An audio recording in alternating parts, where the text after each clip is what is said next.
Hi folks, Connor here from Sherwood Longbows. Welcome back to part 2 of our horn knock installation video series. So in part 1 we covered how to taper your bow tips and glue your nocks on.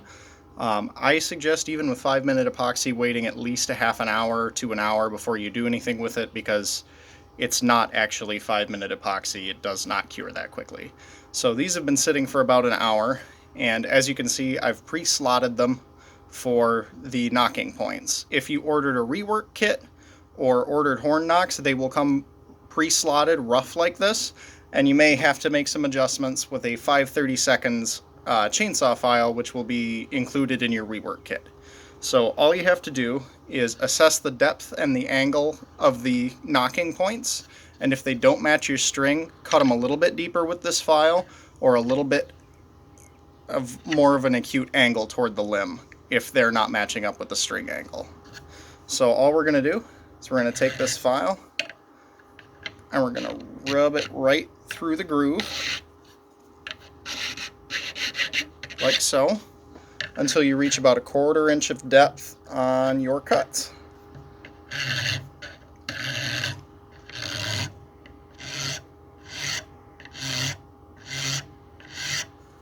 And it's a good idea because your kits will come with a little bit of rough sandpaper as well.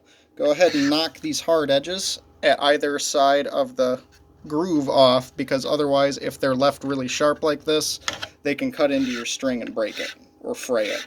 Either way, not good for you, not good for the bow, not good for the string.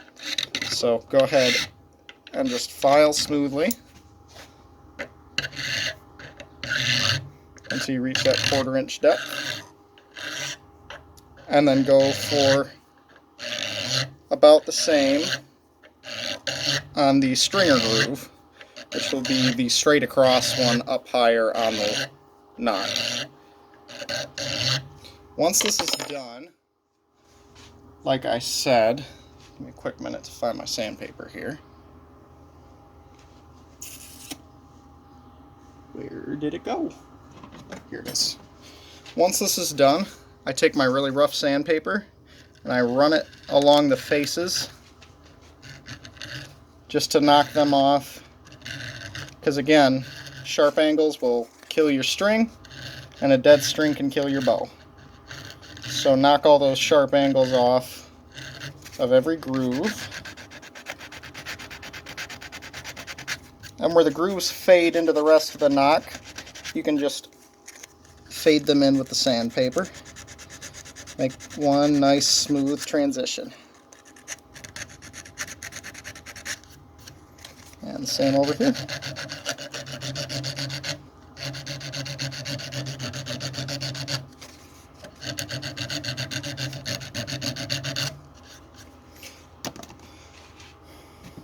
Once that's done, with the knock applied, do the same on the other end if you're applying a second knock. If not, leave it alone, it's probably fine.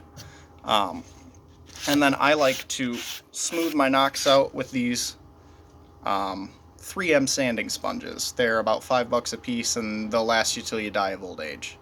So once everything's smoothed out and all your sanding grooves are gone, you've got a nice smooth transition into the rest of the knock where the string attaches, you're pretty much good to go. And you can use, if it's one of our bows, we use polyurethane on all of our bows, just because as much as I enjoy antique finishes and as much as I enjoy primitive finishes, they just don't have the staying power. So to make things more accessible for everybody, we use poly on all of our bows and then we wax over it. So if you're going to refinish the tips after this point, you can do epoxy dip, you can do polyurethane spray. I like to use the 2X Ultra Cover from Rust-Oleum, and all our bows are finished in semi-gloss. So if you want to match the rest of the finish of your bow, just wipe everything down with rubbing alcohol real quick and then spray a coat of semi-gloss over it.